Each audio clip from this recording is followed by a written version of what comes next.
Well, good morning, Leeds United fans. It is Connor. We are back here with another One Leeds video. As I mention all the time, mine are in the wash, but please check out your new Leeds United merch, X1 Leeds, X back four. It's well worth it, everybody. Yeah, we've had like a fair few sales so far. People are really enjoying it, and definitely cop some merch as well for the playoffs as well. Everybody, it'll come in time.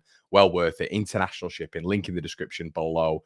Also, I would like to announce the winner. Jay Coyle. Jay, message me, mate, or I'll message you. Let me know. I presume you are a subscriber to One Lead, so you will be watching this video. But let me know, mate. We did the random generator, and Jay's name came out on top. You lucky, lucky boy, mate. Give me a message, and we will sort the giveaway for you, mate. Thank you so much for everybody who's got involved. It's been fantastic. Loads of people have wanted to win the stuff. If you want a smaller version of this, get involved with the Patreon, everybody. £4 a month, and there's going to be giveaways on there, especially throughout the summer period, because I know you guys are like your summer clothes. So make sure you do that.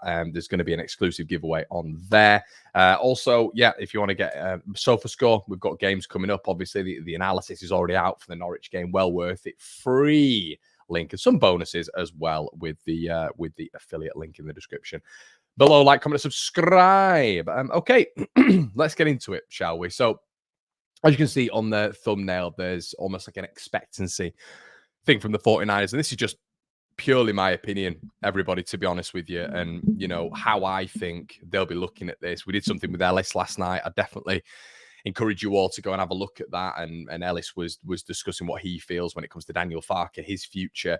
And we've spoken about it on the channel before as well, the expectations, in my opinion, of what the 49ers will have.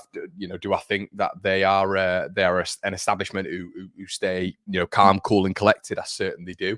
But do I also think that they're an establishment with a ruthless streak? I certainly do. And I wonder how this season will end when it comes to Leeds United. I think there's a lot more of us who are looking at it on the half glass empty instead of half glass full side, unfortunately, just on the basis that the season has ended how it has. Now, one comparison who were in the playoffs in the pyramid at this moment in time is Barnsley.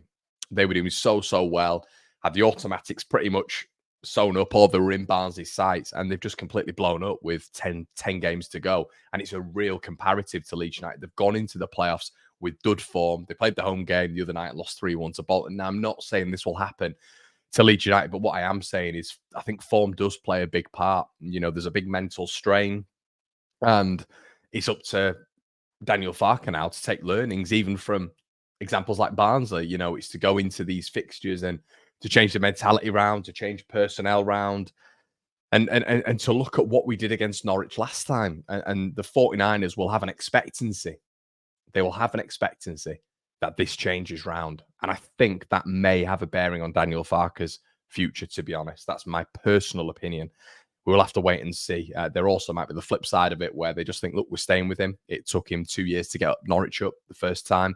And also it took 2 years. It took 2 years to get Marcelo Bielsa's Leeds United up, which I do think has context to it. But there we go. I think it's a moment in time, this, where we know that it's wakey. Time to wake up, Leeds. Time to wake up, players. You're all good enough. We're having a chat last night with Ellis. We've spoken to Joe about it live as well. We will be speaking tonight on the debrief, everybody, from 7 o'clock about it as well, and what's happened to the team. Leeds need to wake up big time, and the changes are going to be so interesting. Who's going to go where? We look at the other Norwich game, the Norwich game at Carrow Road, and it was a problem. I think there was a lack of control. For 50 minutes, we were outplayed. We barely touched the ball and we were 2-0 down. For the last 40 minutes, we did what Leeds United have done throughout the entire season. We blitzed them with our counter-attack. And that's what we can do in this game. I think we will score at Carrow Road, but I think it is going to be a tough game. I think they have a very strong case for winning the midfield battle, with Kenny McLean in there and Gabby Sarra, who I think are in better form than Alai Gruev and Glenn Kamara. And for me at this moment in time, and toward the back end of the season, he is the most complete midfielder in the division. Gabby Sarra, going forward defensively, I think he's very good, and he'll be picked off Norwich next season regardless. So, are Norwich better than Leeds? No, they're not. But do Norwich have a stronger mentality at this moment in time than Leeds United? I think they do. And that needs to turn around drastically because I feel at this moment in time, this Leeds United side goes in against 95% of championship teams with this mentality and they lose. So that needs to turn. As I mentioned last night with Ellis, that needs to turn like the Titanic. We've seen too many occasions now, I think, where key players for Leeds haven't performed. And it's even the back two. I think there's been a lot of pressure on Ethan Ampadu in terms of strikers recently. Latte Lath, Ellis Sims, targeting him physically. And I think that's been interesting post international break because I don't think teams were doing that. Now you're seeing teams do that with a little bit more control and a little bit more because of the control possession and therefore having the ability as well to target. And I think a lot of teams have been targeting Ethan Ampadu. I even think with Sunderland, they were trying it a little bit with Joe Bellingham. Now, that's really, really interesting. That's clearly been identified as a weakness with Leeds, not when it comes to playing style, but when it comes to physicality and athleticism at the back. Now, obviously, Pascal, there wouldn't be any change there because Pascal's 6'4" and he'd be able to compete with anyone.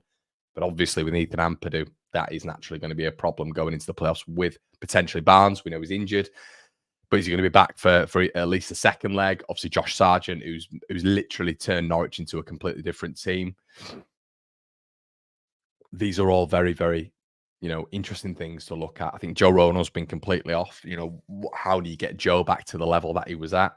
Archie Gray, we all know that there was going to be a little bit of a dip towards the back end of the season, but Archie is a top player at this level. Right back central midfield. I was thinking centre midfield, you got to get the balance with him, but getting him back to form is something that we need drastically.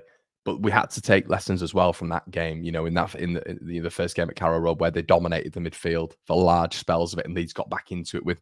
It has to be said, a Crysencio Somerville masterclass and some top finishing from Leeds. So that wasn't easy down there. It was a 3-2 win. The game at Ellen Road was very, very tight, as we know. Norwich dominated the ball. They didn't really create anything, but they dominated the ball. And I do feel now, at this moment in time with Leeds, if you dominate the ball, for some reason, holes are appearing. Leeds are being baited into traps, as we saw against Southampton. We need to really, in my opinion, go into a little bit of a counter-attacking team for these two games as an argument. Obviously, when there's almost pressure on you when you're at home to dominate the ball, to dominate the game. But at this moment in time, we just seem so sloppy on the ball. We seem so lethargic in possession and safe in possession that I'd almost encourage us to just be a counter-attacking team, even at home. And then there's less pressure. If we go down to Norwich and let them have the ball, let them have 60% possession, and then hit them like we did with Middlesbrough. I think the Middlesbrough game plan, albeit it has to be better defensively, was perfect for Leeds. You had a bit of a jammy goal, the first one, a superb finish from Latte Lath for the last goal, and then obviously an Elan Melee Poppadom wrist again. All goals avoidable. But the Leeds goals were really good. They were really good. Obviously, there was the offside, but the play there, the interplay, the intertwining between all the members of the Leeds United side was what we've seen pre-international break. I enjoy the counter-attacking. It has to be said. And I think Leeds are very, very good at it. And the squad makeup is perfect for it. But I think the big thing, I think the attack will be okay in these two games. I think the attack will be fine. And the problem's at the back. If we're strong, if we're resilient, if we win our individual battles, we can win this game. Clean sheets are huge in football, and especially in knockout competition. Look at Huddersfield all those years ago in the Champions. Did they score a goal? And I think they won it on penalties. That's what you can do. Just don't concede. That's what England's entire makeup is under Southgate. Don't concede. Defensively strong, don't concede, and we'll sacrifice essentially the attack. And that's what you need to do almost in knockout football. The defense has to be good. We cannot be going 2-0 down against Norwich City at Carrow Road. It cannot happen like that. We've got to be resilient. We've got to be strategically good and solid. The goalkeeper has to be so much better than he's been. The centre-backs have to be much better. The standards have to increase. I think Junior Firpo's been good. The midfield have been an abomination post-international break, all of them. But I don't think Ampadu's going to go back in there. So it all comes back to what the 49ers will expect. The 49ers will expect an improvement, a drastic improvement. They've had Will Ferrell come in, invested in the club. We all might laugh at that because he's a comedy actor. But, all these financial, juggernauts will want returns on their investments, and they'll want Leeds back in the Premier League where their product gets more eyes. So there's a serious expectancy on Daniel Farke, and the pressure will get hotter and hotter and hotter if Leeds aren't to perform. And Ellis made a really good point last night. What do you want from Carrow Road? Obviously, you want a victory, but is Ellen Road going to be a ground where you go, we're back at Ellen Road, we're back in front of the home crowd? We'd have said that earlier on this season, but now the pressure is mad. It feels at Ellen Road now.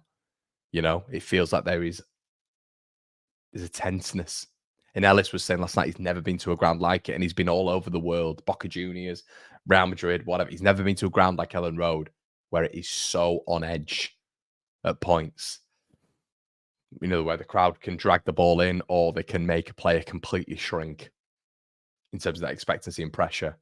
So there's huge, huge things that need to be drastically improved in this side, including the manager, but including the players to meet the 49ers expectancy. It's a massive, massive week for Leeds United. And guys, we're going to be back this evening with the debrief. I need to know what you guys think. Let me know in the comment section below. Check out the Patreon as well. We've got bonus things on there. Guys, it's been a pleasure. I'll see you in a bit. Cheers.